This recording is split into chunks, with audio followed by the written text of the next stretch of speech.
hire. You don't like this one? No, give it to me. I don't get. Why would he jump over Greg Williams? I don't get it. The Greg Williams finished 5-3. They finished 5-2 down the stretch. What more did Greg Williams need to do to get this job? Why give it to Freddie Kitchens? He seems a little green, inexperienced and green to me. I don't like the hire. Freddie Kitchens served as the Browns' interim offensive coordinator for the final 8 games. When did Baker Mayfield play his best football?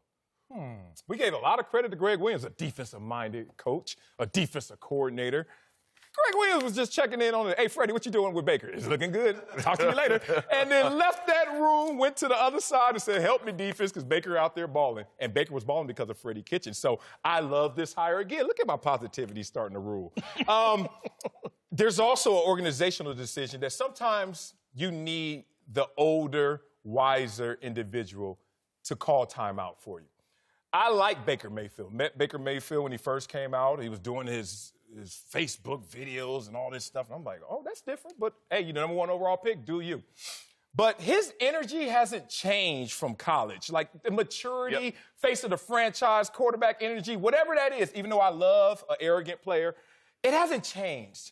And I think this is the organization saying, I love you, Greg Williams. You deserve a lot of credit for what you did, stabilizing this ship after the fire of Hugh Jackson. However, we got to bring Baker Mayfield back. And I know you know where the bodies are buried, and he has this kind of relationship with you where he feels like he can go out there and be risque. I need Freddie to get this guy back, not only to playing great football like he did, but bring the personality a notch back so we can see him mature. See, I think Freddie would have more opportunity to do that as the offensive coordinator. As a head coach now, like we just talked about, as a head coach now, you have to basically, you're responsible for that whole team. Yeah. Every person on defense, every person on offense. You know, I'm with you, Whit. I kind of thought Greg Williams should have got this job because I thought this staff did a great job after that whole Hugh Jackson and who was it, Todd Haley? Yeah, that whole fiasco. I thought they did a great job, and I thought a lot of that had to do with the leadership from Greg Williams, and it trickled on down.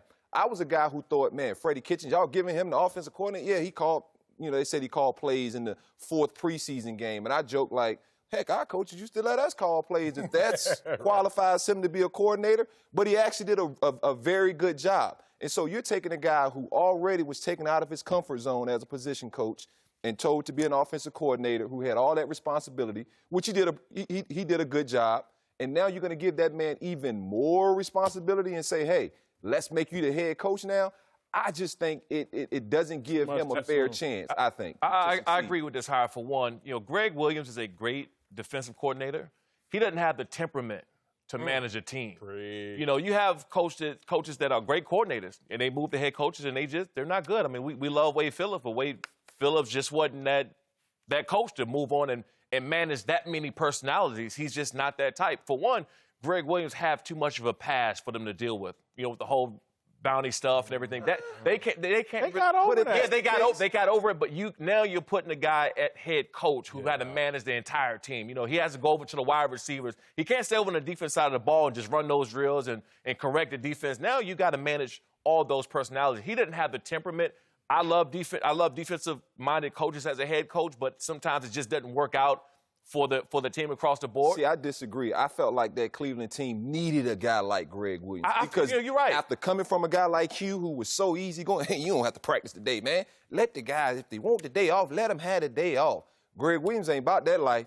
Hey, look, if you ain't practicing, you ain't playing, period. And so they needed that toughness. That was part of the conflict, it felt like, from watching Hard Knocks. Todd Haley believed, hey, this is how we did it. This is how you win games. Heck, you got to teach these guys in Cleveland how to win because they have no clue. Well, right? Let's go with Whitlock's point. And to this point, he should still be on the staff. That's what I'm saying. He's not on the staff, though. He should be. Yeah, one of Whitlock's evergreen points about the Cleveland Browns is, why are we talking about Baker Mayfield and his personality and not enough about him breaking Russell Wilson's rookie passing record? Peyton Manning's passing TD record. So why aren't we talking about that? It's because this thing got a little out of control. Gas meets fire, and it's a problem. Baker Mayfield and Greg Williams together forever is not the solution. So I like the Freddie Kitchens hire. I'm a bit of a John Elway homer. I like this hire. I like getting I like getting a veteran, a defensive coach, and then to me, bringing Gary Kubiak back to run the offense. I think this is the perfect marriage. I think they got it right. Love this hire. I love this hire, too. Different reasons. 7 of the 8 remaining coaches are offensive-minded, right? So let's zig when everyone else is zagging. Let's actually start thinking about how we're going to stop these offenses instead of trying to just be the copycat next one in that fold. So I respect that uniqueness. Beyond that, defense is still this team's identity, and that's where their money is as well, right? So let's double down on that defense. Get somebody who's going to run this team and run that defense. Yep. And then let's bring back someone who has Super Bowl experience with us, and now let him be the offensive coordinator and fix things on that side. So it's almost a flip model of what we're seeing from most teams, most coaching staffs, which is trying to get the head coach to look offense. They're looking defense, and then they're getting someone with experience and success to do the offense. I like it. You know, we had a general manager with the Chargers that named A.J. Smith, right? You remember A.J. Smith? Oh, you know, A.J. Smith did a hell of a job drafting guys. I believe he had one of the best eyes when it comes to seeing talent, right? I mean, he can draft the best talent, but he could not manage a team. You know, John Elway's had that reverse effect where he's just not bringing in the right people in the past, but he does really well at managing a team. I think he got it right this time. I think for the first time since he came over and as a GM that he got right, he's bringing in the right people. This is a great hire. Yeah, and let me tell you why I also think it's a great hire and why he got it right. He got it right because Vic Fangio is one of the best defensive minds in the game today. He doesn't get a lot of credit.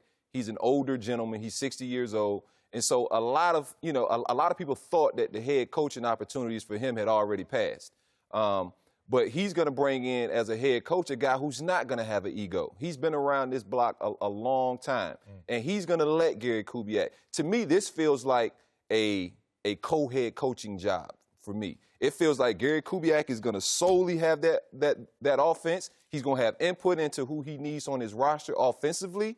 And I think Vic Fangio do the same thing on defense. He'll have sole control of that defense. He won't have to necessarily worry about the offense. He'll have a guy, because Vic, even though he's been around the game a long time, it's his first time being a head football coach. He'll have a guy in his offensive coordinator, Gary Kubiak, who knows how things work. You know what I mean? Who can help him, who he can kind of, talk to about different situations that arise. But I don't think anything that'll happen through the course of this season or his tenure as a head coach, it'll be anything new, because Vic, like I said, he's been around the block so much. But to me, this definitely feels like a co-head coaching type of situation.